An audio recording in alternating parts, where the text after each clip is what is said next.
The other people. I did the same thing. I've got the VHS copies on Letterbox, and I watched them on Well, I my mean, So you VCR. so you have where Han Yeah. Solo shoots first. Oh yeah. What a travesty that was. Wow.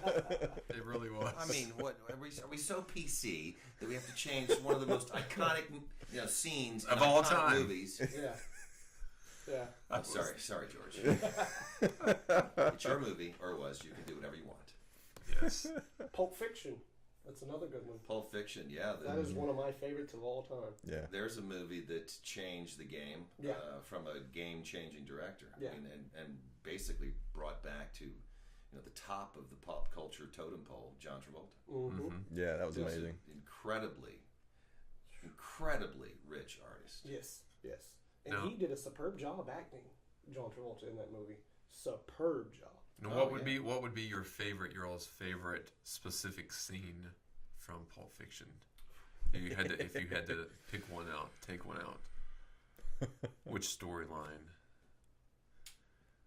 It's tough. It is tough. The Mia Wallace is probably my favorite storyline. The dancing and the ODing. Yeah, I think that I was going to go with Uma and John. Mm-hmm. Yeah, that's visually it's so just mesmerizing. And the movement. I would go. I do like that one, but I think I would choose the Butch storyline, Yeah. or perhaps the when Marvin gets shot in the head. Yeah, I was The gonna. cleanup afterwards. I was gonna do Cleanup, sure. the Because- Mr. Wolf Bunny incident. Yeah. You know, Yeah. or 'Cause I Bunny remember situation. The first time I watched that, I did not expect him to get Or shot Bonnie. in the head because of Right. a fucking bump. Basically. Man, I just shot Marvin. I'll still say Reservoir Dogs is my favorite Oh, of yeah. Tarantino. I would agree. Oh, yeah.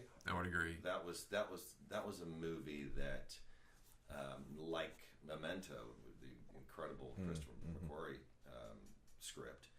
There's a movie that changed the narrative structure. I think that and of course what M. Night Shyamalan brought to us, those gifts of movies that he did. Yep. But I think Reservoir Dogs caught people maybe because it was so violent. Right. But it was violence that was interesting, and funny, like Yes. in an uncomfortable way. Yes. It was like the NASCAR effect. You just kind of waiting for this to get worse, and you couldn't take your eyes off the potential crash that was coming. Yeah. Now that's one I could watch I probably watch that every 6 months, I would say. As like all the way through. Yeah. Or if it's on a lot, I can rewatch it. Another good rewatchable movie is The Fugitive.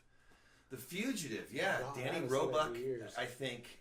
I mean, of course, Harrison Ford and Tommy Lee Jones. But you got these incredible performances: Joey Pants, Danny Roebuck. I mean, as wonderful and as commanding of a presence that Tommy Lee Jones was as the marshal. I just love that the cadre of his team. Yes. And how they were so supportive, and yet following this cowboy down this path, and it was very dangerous. And they each somewhat had somewhat of an identity of their own. Yeah. A little bit. Even though they didn't have a lot of No, screen it's time. great characters. Yeah.